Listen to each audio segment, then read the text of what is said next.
The dim fluorescent lights of the hospice ward flickered like dying stars as Eleanor Hayes leaned over Mr. Harlan Whitaker's bed, adjusting his foredrip with the steady hands of someone who'd seen too many sunsets in rooms like this.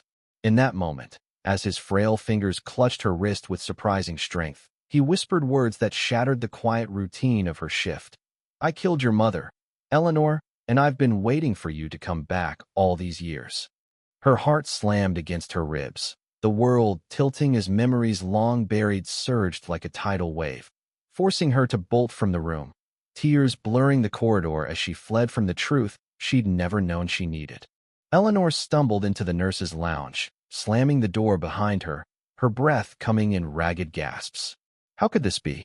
Mr. Whitaker, the gentle old man she'd cared for over the past 3 months, with his stories of lost loves and wartime regrets, how could he harbor such a monstrous secret?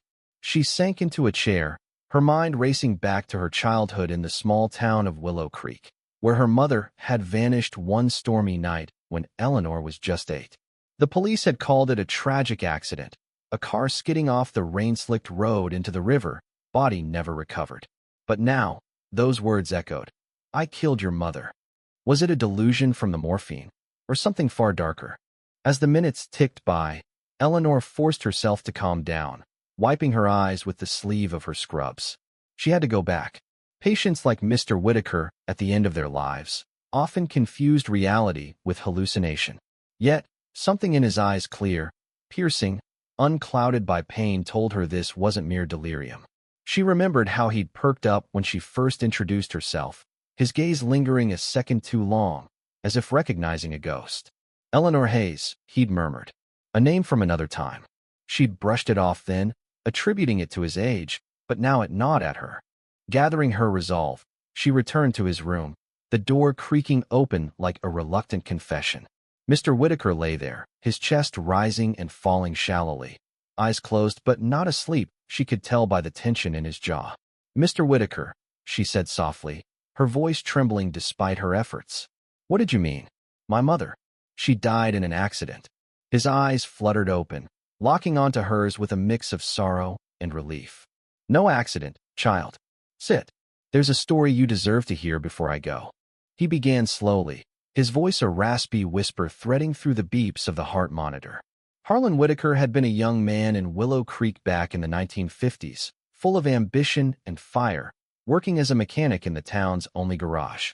Eleanor's mother, Lydia Hayes, was the belle of the county, vibrant, kind, with laughter that could light up the darkest days. But she was married to Eleanor's father, a stern mill worker named Thomas, whose temper was as volatile as the river that claimed her. "I loved her," Harlan admitted, a tear tracing down his weathered cheek. "We were in love, Lydia and I. Secret meetings by the old oak bridge, dreams of running away together." Eleanor listened, her hands clasped tightly in her lap, the room feeling smaller with each revelation. Harlan described how Thomas had discovered their affair, the confrontation that turned violent one fateful night. "He came at me with a wrench, raging like a bull. Lydia stepped between us, pleading for peace. In the struggle, she hit her head on the concrete floor of the garage. His voice broke. It was an accident, but I panicked. Thomas and we covered it up, made it look like she'd driven off the road. He threatened to blame it all on me if I spoke. I was young, scared. I left town the next day, changed my name, built a life far away. But guilt, it follows like a shadow." The weight of his words pressed on Eleanor, stirring a storm of emotions: anger at the deception, pity for the broken man before her, confusion over her father's role. Thomas had raised her alone after that, a quiet, brooding figure who never remarried, drowning his sorrows in work and whiskey until his death a decade ago. Had he known she'd end up here, caring for the man who shattered their family? "Why tell me now?" she asked, her voice barely above a whisper. "Because you're the spitting image of her," Harlan replied, reaching for a faded photograph from his bedside table. It showed a young Lydia, smiling radiantly, eyes identical to Eleanor's. "And because I've carried this burden too long, I came back to Willow Creek Hospice to die where it started, hoping fate would bring closure. Seeing you, it's like she's forgiving me through you." As the night deepened, Eleanor sat with him, the initial shock giving way to a tentative understanding. Humanistic values shone through Harlan's tale: the fragility of love, the destructiveness of secrets, the redemptive power of truth. She thought of her own life, divorced, childless, pouring her heart into nursing to fill the voids left by loss. Perhaps this was her chance to heal, too. But then, a twist arrived unexpectedly in the form of Mrs. Clara Benson, the night shift volunteer who often read to patients.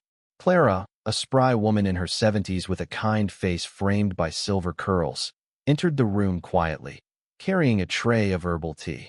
"Harlan, dear, I brought your favorite," she said, then froze upon seeing Eleanor's tear-streaked face.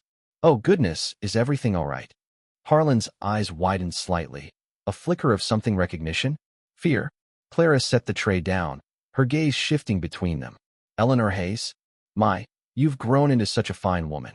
I knew your mother well." Eleanor's head snapped up. "You did?" Clara nodded, pulling up a chair. "Lydia and I were best friends in school. She confided in me about everything." The room thickened with unspoken history as Clara revealed her own piece of the puzzle. She'd witnessed the argument that night, hidden in the shadows of the garage, too afraid to intervene. "I saw it all," Clara confessed, her voice quivering. Thomas's rage, Harlan's desperation, Lydia's fall. "I could have spoken up, but fear silenced me. I volunteered here for years, hoping to atone by helping others at the end." This unexpected secondary character shifted the perspective, emphasizing how one tragedy rippled through many lives, binding them in a web of regret and unspoken truths. Eleanor's anger softened into shared sorrow. They weren't alone in their pain. Together, the three of them talked into the early hours, unraveling decades of silence. Harlan's breathing grew labored, but his face held peace for the first time. Eleanor felt a humanistic warmth bloom. Forgiveness wasn't easy, but it was the bridge to healing. As dawn crept through the curtains, she held his hand, whispering, "I forgive you," for her. Yet, the story was far from over. Deeper layers awaited. The morning light filtered through the hospice windows, casting a golden hue over Harlan's room, but the air remained heavy with the remnants of last night's confessions. Eleanor, exhausted yet invigorated by the catharsis, prepared Harlan's medications while Clara lingered, her presence a comforting anchor in the storm of emotions. "You look just like Lydia did at your age," Clara said softly, handing Eleanor a cup of coffee. "She'd be proud of the woman you've become: strong, compassionate, even in the face of this." Harlan stirred, his eyes opening to the two women. "Clara, you stayed." She nodded, squeezing his shoulder. "Of course. Old friends don't abandon each other at the end." Eleanor watched their interaction, a pang of envy mixing with curiosity. How many secrets had Willow Creek buried? As she checked Harlan's vitals, he beckoned her closer. "There's more, Eleanor. Not just the accident, the aftermath. Your father. He wasn't the villain I painted entirely." Intrigued and wary, Eleanor sat, the heart monitor's steady beep underscoring the tension. Harlan continued his tale, delving into the years following Lydia's death. Thomas, racked with guilt, had spiraled into depression, but he'd channeled it into protecting Eleanor. "He knew I was out there somewhere," Harlan explained. "Feared I'd come back, stir up trouble. So he raised you with stories of your mother's accident, shielding you from the ugliness. But he wrote to me once, years later, a letter begging forgiveness, saying you'd become his reason to live." Eleanor absorbed this, her image of her father shifting like sand. Thomas had been distant, yes, but devoted in his quiet way, working double shifts to afford her nursing school, attending every graduation with a rare smile. "Why didn't he tell me?" she murmured. Harlan sighed. "Pride, shame. Same as me. We men of that era. We bottled it up, thinking it protected those we loved." Clara interjected, her voice adding depth to the narrative. "Thomas came to me after, confessed everything. I promised to keep silent, but I watched over you from afar, Eleanor. Volunteered at your school events, sent anonymous cards on your birthday." This revelation twisted the story further. Clara wasn't just a bystander, but a guardian angel in disguise, her unexpected role emphasizing the humanistic thread of quiet acts of kindness amid chaos. As the day progressed, Eleanor took a break, stepping outside into the hospice garden where flowers bloomed defiantly against the autumn chill. She reflected on the drama unfolding, how one impulsive night had fractured so many lives, yet here they were, piecing it together at the 11th hour. The value of empathy struck her profoundly. Nursing had taught her to see beyond the surface, to honor the humanity in every patient, every story. Returning, she found Harlan weaker, his skin pallid, breath shallow. "Time's short," he rasped. "But I have something for you." With trembling hands, he pointed to a locked box under his bed. Eleanor retrieved it, unlocking it with the key he provided. Inside lay letters, dozens, yellowed with age, addressed to Lydia, never sent. Poems of love, apologies, dreams unfulfilled. And at the bottom, a locket with Lydia's photo and a lock of hair. Tears flowed freely as Eleanor read snippets aloud, her voice cracking with emotion. "Dearest Lydia, in your eyes I found my soul." Harlan watched, peace settling over him. "Give it to your child one day. Let the chain break here." But Eleanor had no child. The divorce had left her wary of love. Yet, in this moment, she felt a spark. Perhaps it was time to open her heart again. The afternoon brought another layer of drama when Dr. Samuel Reyes, the hospice director, entered for rounds. A tall man in his 50s with kind eyes and a gentle demeanor, he'd always been professional with Eleanor, but today he paused, noticing the charged atmosphere. "Everything okay here?" he asked. Clara exchanged a knowing glance with Harlan. "Sam, perhaps you should tell her," Clara urged. Dr. Reyes hesitated, then sat. "Eleanor, I'm your half-brother." The room spun. He explained. Before marrying Thomas, Lydia had a brief romance, resulting in him given up for adoption. He'd discovered his roots years ago, moved to Willow Creek to be near family unknowingly, and recognized Eleanor when she started working here. "I didn't want to disrupt your life," he said. "But seeing this, maybe it's time." This twist and unexpected sibling amplified the emotional stakes, shifting perspectives from loss to newfound connection. Eleanor embraced him, sobs mingling with laughter. Humanistic values radiated. Family isn't just blood, but the bonds forged through shared pain and forgiveness. As evening fell, Harlan's condition worsened, the group gathering around his bed. He spoke of redemption, urging them to live fully. "Don't let secrets define you. Love fiercely, forgive freely." Eleanor held his hand, feeling the weight of generations lifting. But shadows lingered, more truths beckoned. Night enveloped the hospice like a shroud. The only sounds the distant hum of machines and the soft murmurs in Harlan's room. Eleanor, now flanked by her newfound brother Sam and Clara, felt a surreal kinship amid the revelations. Harlan, his voice fading like an echo, pressed on with his story, determined to unburden his soul completely. "There's one more piece," he whispered. "The river. It holds evidence." Eleanor's brow furrowed. "What do you mean?" Harlan described how, in their panic, he and Thomas had hidden Lydia's belongings, a diary, jewelry in a waterproof box, buried near the old oak bridge before staging the accident. "Find it," he urged. "For closure. Proof if you need it." The idea thrilled and terrified her. After all these years, tangible remnants of her mother.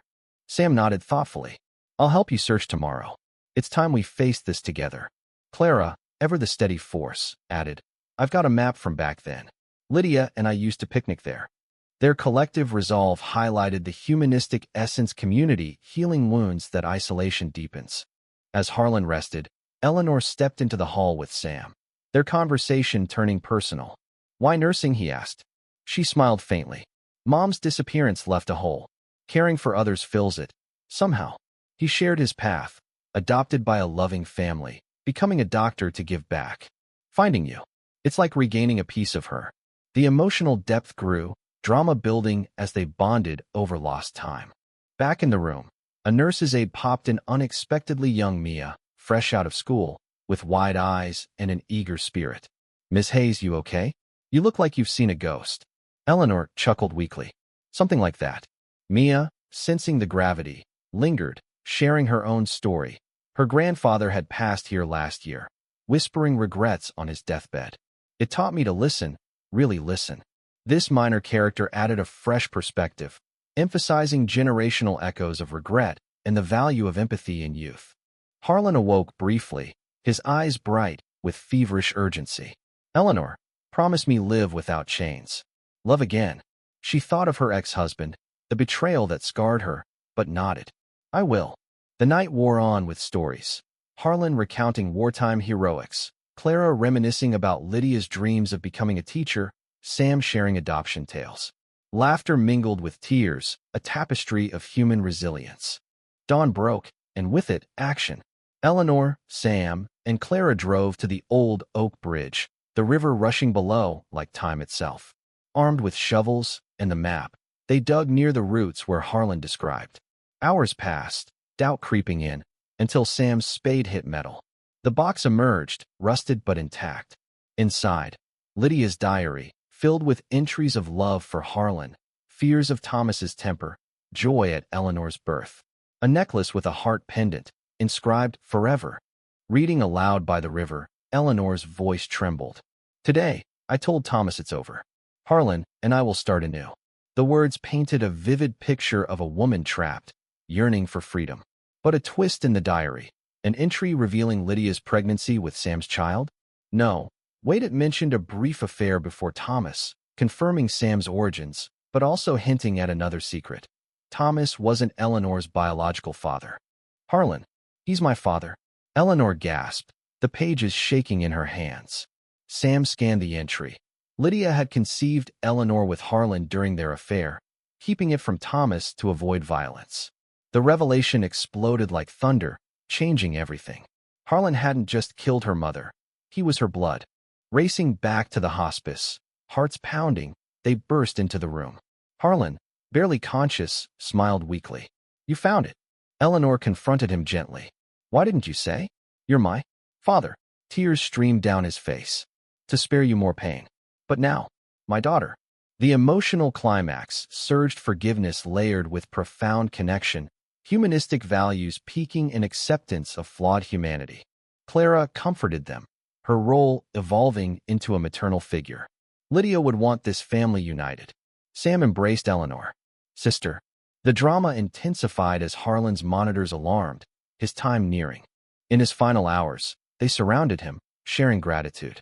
You've given me peace, Harlan murmured. Eleanor whispered, and you've given me roots. Yet, one last whisper loomed. The hospice room pulsed with urgency as alarms blared, nurses rushing in to stabilize Harlan. Eleanor held his hand tightly, her newfound father's grip weakening. Stay with me, she pleaded, emotions raw. Sam adjusted the oxygen, his Dr. Facade cracking with brotherly concern. Clara prayed softly, a pillar of quiet strength. As the crisis subsided temporarily, Harlan gathered his remaining strength. My last words. Not just confession, but legacy. He directed them to a hidden envelope in the box, a will, leaving his modest savings to Eleanor, and a letter to her. Read it after, he said. The drama built to its peak, the air thick with anticipation and sorrow. Reflecting on the journey, Eleanor marveled at the twists, from shock to forgiveness, secrets to bonds. The humanistic core shown life's messiness demands compassion, turning pain into purpose. Mia, the aide, returned with water, her youthful insight adding, he's lucky to have you all. Not everyone gets to say goodbye. Harlan's breathing steadied enough for final tales. He spoke of post-war life, rebuilding in anonymity, always wondering about the child he suspected was his. I followed your life from afar, newspaper clippings of your nursing awards. Proud, but distant. Eleanor wept, imagining the loneliness. You didn't have to be alone. Clara shared more. She'd corresponded with Harlan secretly over the years, updating him on Eleanor, a bridge between worlds. This deepened the narrative, showing enduring friendship's redemptive power. As afternoon waned, visitors arrived, townsfolk who'd known Lydia, drawn by whispers of the unfolding story. An elderly mechanic, Harlan's old apprentice, confessed aiding the cover-up out of loyalty, now seeking absolution. We were wrong, he said. Eleanor forgave him, the ripple of healing expanding. Sam pulled Eleanor aside. This changes everything for us. They planned futures, family gatherings, sharing stories. Mom's spirit lives in us, he said. The emotional intensity conveyed drama's height, loss, birthing gain. Harlan's condition deteriorated irrevocably as evening fell. Surrounded by his makeshift family, he whispered to Eleanor, tell the world. Love conquers regret. His eyes closed, peace eternal on his face. The room fell silent, then filled with sobs. In the aftermath, Eleanor read the letter, detailed apologies, life lessons, a map to buried treasures not gold, but mementos from his travels, symbols of a life redeemed. Live boldly, my daughter. Days later, at the funeral, Eleanor spoke eulogizing Harlan not as a killer, but a man who found courage in confession. Clara and Sam stood by, their presence affirming new beginnings. The town buzzed with the story, inspiring others to unearth secrets. Eleanor returned to nursing with renewed vigor, advocating for end-of-life, truth-telling programs. She dated again, openness blooming. Humanistic values triumphed. In vulnerability lies strength, in forgiveness, freedom. Yet, in quiet moments, she wondered about untapped depths. But for now, closure reigned.